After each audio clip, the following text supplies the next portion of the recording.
Hi everybody, this is Donya and this is Papa, and we are out traveling today. I wanted to introduce you to the very first episode of the Freedom Shift. So when I got off the truck, I had kind of promised to myself that I would definitely keep traveling. However, I'm not able to do that full time right now, so I thought I would just take some day trips, something that's like 2 to 3 hours down the road, something that I can do or you could do in a day and make it back in time before it even gets dark. So today, me and Papa and Olive Oil decided to hit the road. And yes, today we are headed to Nacogdoches, Texas. And look who's back. Olive Oil is glad to be back on the road again.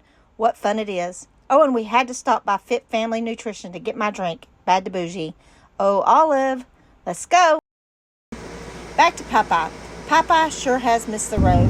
He loves looking out the window, and he was able to do that today. I was so glad that we were able to go to this destination called Millard's Crossing. They are pet friendly, and Papa thoroughly enjoyed it, and so did I. It was absolutely a beautiful day. So today we hit the road, and that's where we're headed. Millard's Crossing Historic Village is a beautifully preserved slice of East Texas history. It's tucked away in Nacogdoches, one of the oldest towns in the state. Sometimes the best destinations are the ones that feel like you're stepping back in time. As I turned onto this quiet little road in Nacogdoches, Texas, and drove under the wide arches that read Millard's Crossing, I knew this just wasn't a stop. It was going to be a stop in a different era. Millard's Crossing Historic Village is lovingly preserved, collected by 19th century buildings nestled along the giant oaks. It's a very peaceful place, a little magical, and just what I needed for today's Freedom Shift adventure. Each building here has a story. Some were brought in from nearby towns, lovingly restored and given a new second life. There's also an old schoolhouse here, a barn, and a general store where you can almost hear the bell ring over the door and smell molasses candy on the counter. As we continue to walk through this first home, we meet with beautiful furniture, each piece standing with quiet dignity. From handcrafted tables to gracefully aged chairs, it's like the room is still holding space for the families who once called this place home. The fireplace mantel is simple but full of grace, framing the hearth with the quiet charm, and the beautiful flowers resting on top. They add just the right touch of life, color, and care, like the gentle nod of a woman who once kept this house a home. An arc of the bricks, stamped with stars, feels like a quiet tribute, each imprint a reminder that even the smallest details can carry a piece of history.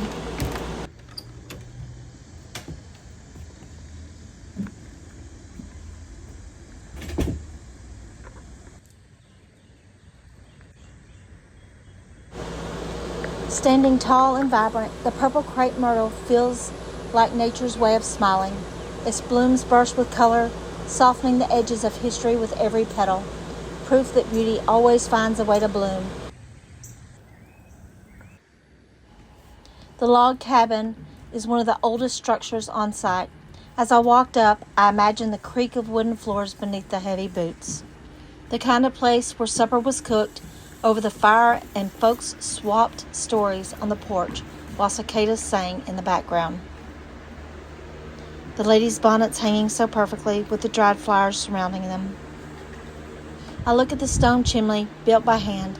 The craftsmanship tells you this is the place that was built to stand. It was built to live in, to raise babies in, to weather storms and Sunday dinners.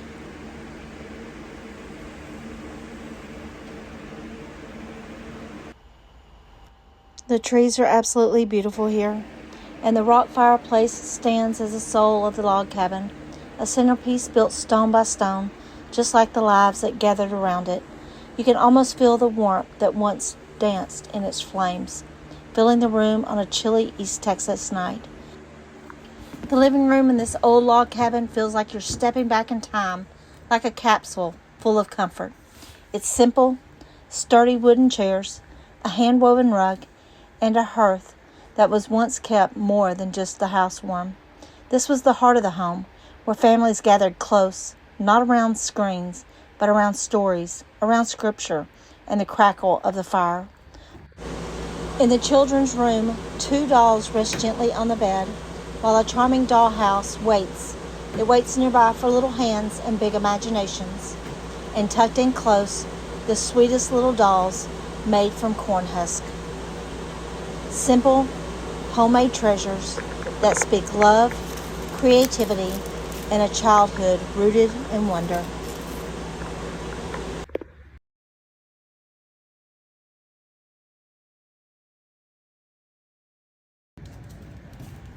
This wooden canopy bed feels like something out of a storybook, tall, carved, and full of grace. It was more than a place to sleep. It was a symbol of comfort and care in a world that worked hard.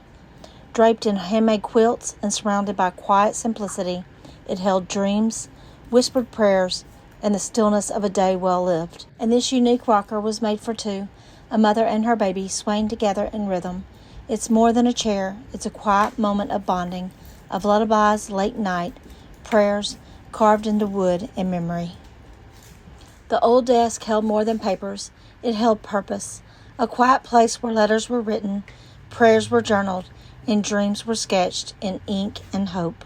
The old hospital wheelchair, surrounded by warm medical books and supplies, tells the story of early care, when healing relied on steady hands, strong faith, and a deep commitment to serve.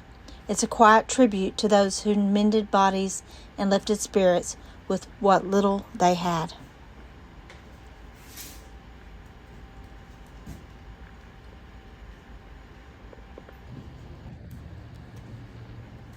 The woman's hats hanging on the wall each had a purpose, one for church, one for town, one for tending the garden.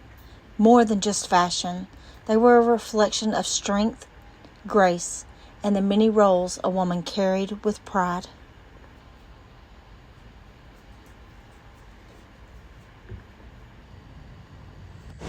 The blacksmith shop is where the muscle met metal, where sparks flew, not from drama, but from determination. Inside it smells of iron, ash, and grit.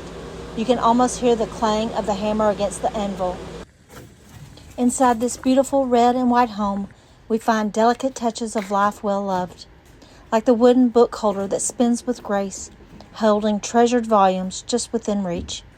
It's a quiet centerpiece in a room filled with warmth, history, and the kind of charm only time can give.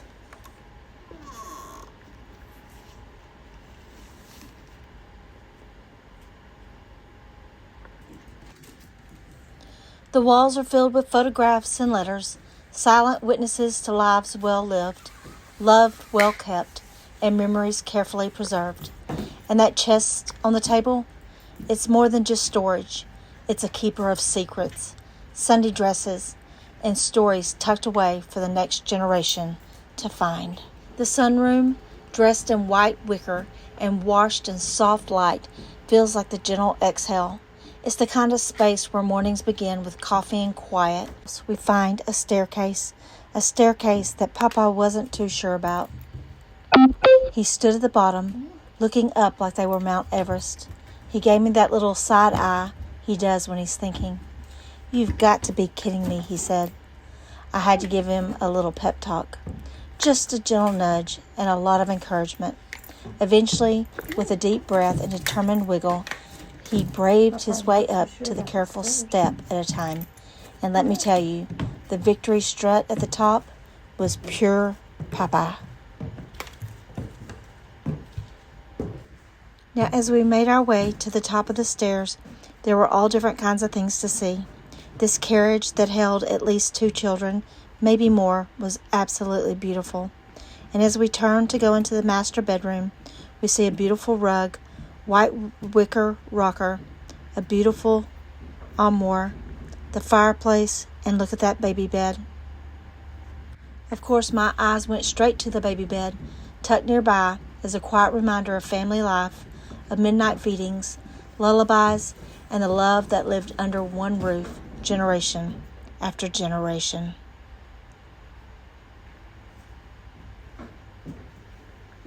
Now, as we walk our way into the children's room, I found this dollhouse, and I want it.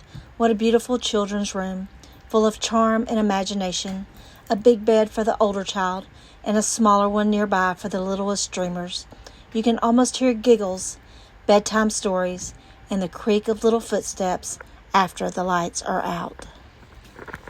The kitchen was the heart of the home, and the huge metal stove was its anchor. Cast iron and full of purpose, it cooked countless meals with love and hard work.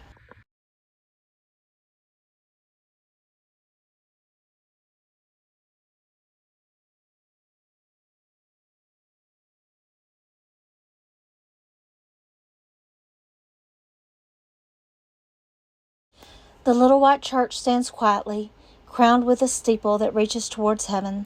Inside, rows of wooden pews hold the weight of generations, of hymns sung, sermons preached, and prayers whispered in faith.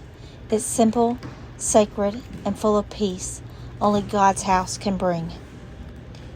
As we step out of the little white church, there is a stillness that lingers, a peace that follows you like a quiet blessing, the kind that reminds you that faith isn't just inside the four walls, it walks with you when you leave.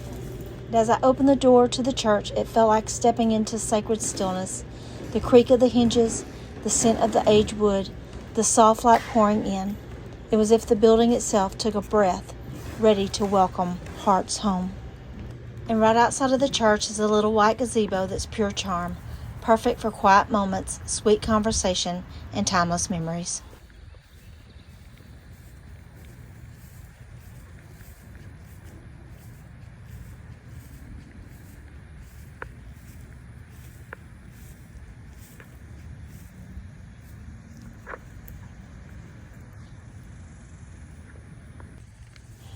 This pre-1920 caboose once marked the end of a train, but it was just the beginning of countless journeys.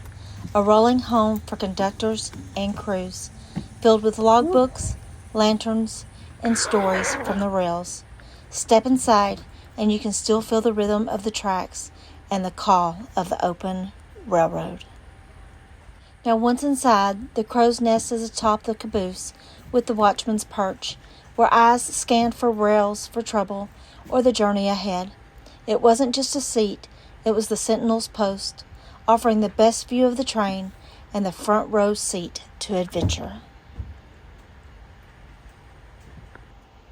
So Miller's Crossing isn't just a museum, it's a feeling. It's like your great-grandmother handed her your favorite quilt and said, "Sit down a spell, baby. Let me tell you how things used to be." And yes, even Olive will come along for the ride. She's kind of my official mascot, him, Papa. This visit reminded me that adventure doesn't always mean big cities and crowded spaces. Sometimes it's found in places where people took time to build life with their hands, their hearts, and their hope. So if you ever find yourself in Nacogdoches, come take a slow walk through Miller's Crossing. Bring your camera, your curiosity, and your sense of wonder. Trust me, it's still there, waiting for you. This is Donya, Papa, and Olive, and this was your first taste of the Freedom Shift, where we trade hustle for history and discover that freedom lives in the simple, beautiful places. Follow for more adventures, stories, and backroad blessings. We're just getting started.